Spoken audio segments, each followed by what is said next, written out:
1855. It was severely damaged in the earthquake of 1886 and remodeled from 4 floors down to 3 floors in there. At any one time, people ask how many people were in here, and that's a really good question because there aren't any real records of that. But at any one time, there was probably 200 to 400 people here in prison. Okay? And they lived up in the cell blocks, which were just basically rooms without individual cells in there, and it was sort of, fight for your own space type thing. There was no running water, there was no sewage, there was no heat other than the fireplaces in the corner. It was a pretty rough place, and it stayed that way practically until it was closed in 1939. They did add some running water in here in the early 1900s and put in a cistern system so they could have some water into the cell blocks.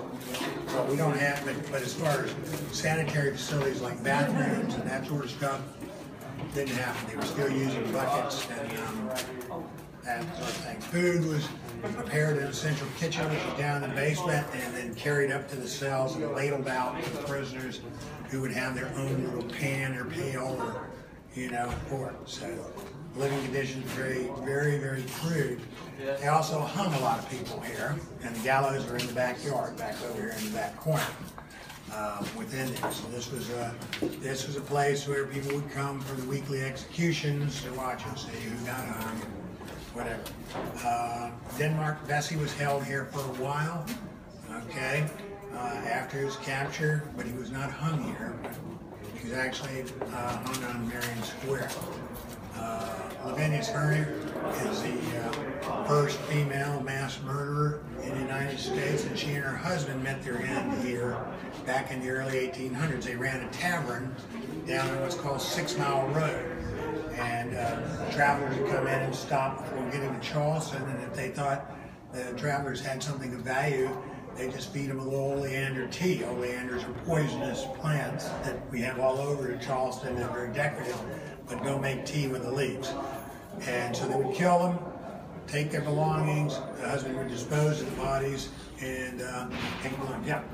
Didn't they have, the tea would not kill them, but it make them really tired, so when they went to bed? Right, yeah, pretty much. The bed would drop down and then... That's one of the stories. But and you know what? It's probably as good as any other story that we got out there on there, because, like I said, the legends grow as we get here. During the Civil War, you remember the movie Glory, the 56th Massachusetts? The officers of that unit were imprisoned here after the fight over on Folly Beach. Okay, the enlisted men were housed over at Hampton Park, and this was basically a Union prisoner of war camp during the Civil War until they could move the prisoners on out to other camps in the South. But the 56 was contained here for a while. The walls of the jail were as tall as the gates. If you look outside, you see the 2 gates sitting right there. The walls went all the way around that height. Okay, they were torn down in the middle, 1920s or so, and actually some of the bricks were used to build the brick house over here on the corner. And then Robert Mills Manor, the area that you see around us, that was built in 1939, the same year that this place closed. And when they closed, they had 14 prisoners left, so they took them and moved them all out to the county farm out there. And it was closed for inhumane conditions. So, and that was the end of the jail. And then basically lied abandoned, with a little bit of use for offices and things, but really remained abandoned until the school acquired it back in 2000. And we started putting money into it. We had to put about $2 million in here to do floors, electricity.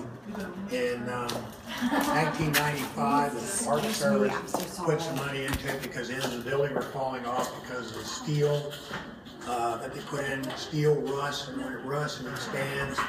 It was a great idea when they started off, but a bad idea in the long run.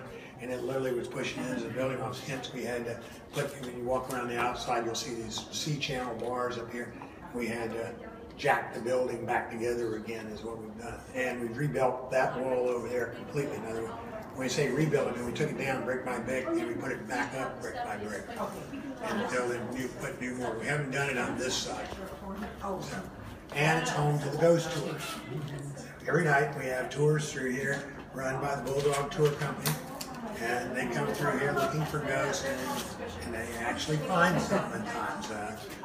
You go out in the yard around dusk, around sunset, the oak trees over here. If you take a picture of the oak trees and then look at it, you may see little orange glowing orbs in the tree. Some of the orbs have what appear to be eyes and mouths and that sort of stuff. I don't know what they are. So you've seen them? I've seen them. I've actually seen the pictures. They actually exist. I've had a book move on me in the library. I was working in the library one night and had a book on one side of the table, and I turned around and was doing something. I turned back and it was on the other side of the table. And I was like, well, if you want the book, you know, I got it. But, and I think some of you upstairs, when I told you the story about John Laverne, who owns Bulldog Tours, was up here working on the third floor, putting in some lights when he first got the contract to tour. And the only power we had was down here in the basement. And he was on the third floor, and everything was working well, and then the saw quit working. So he came all the way back downstairs, went all the way in there, and it smelled like this. And this is night. And it's dark in there right now. You can imagine 8 o'clock at night, no light in there. And the plug was out. Push it back in, it's back up, starts doing its work, gets along a little ways, saw quit working again. Came back down, unplugged again. He thought he was unplugged the lines, so he tied it around the conduit, plugged it in, went back up, was working away, saw quit again. Went down, it was unplugged. He's the only person in the building. So, unless gravity pulled it out, you know, something else helped him along. So he stood down here in the hallway right down there and started yelling. He said, just leave me alone. I'm not trying to bother you. I'm just putting up some lights. And so they did. They left him alone. I've had tour guides run out of this building screaming and calling me up, telling me they're never going back in here again. The police won't come in here readily. I'm surprised how many policemen are scared in the dark, you know, because every now and then we get alarms in here and I have to come over and wander through the building with them. And they're like, well, I don't think I want to go in there. And I'm like, really? You know, it won't hurt you. You know, they may tap you on the shoulder. You know, you can walk through this building, and the signs of a paranormal presence sometimes is different temperatures in rooms. And that's another thing. There'll be some warm spots, and you walk in another part and it'll be real cold. Well, our library is famous for that. I mean, literally I can walk around in there and I can go from warm to cold, and then that cold spot will move around. And there's no reason for it. We have air conditioning and fans and, you know, that sort of stuff, so there's no reason why that should be happening. But it does. So, who knows? There were cells back all the way. If you're standing in where the guards live and where the wardens live, actually, I actually met the granddaughter of the last warden that lived here. And she was telling me about her grandmother who used to live here, and the quarters were so small, you know, that like where her grandmother slept at was a very tiny closet almost. And when they closed down the jail and had to move out of here, they moved to a house.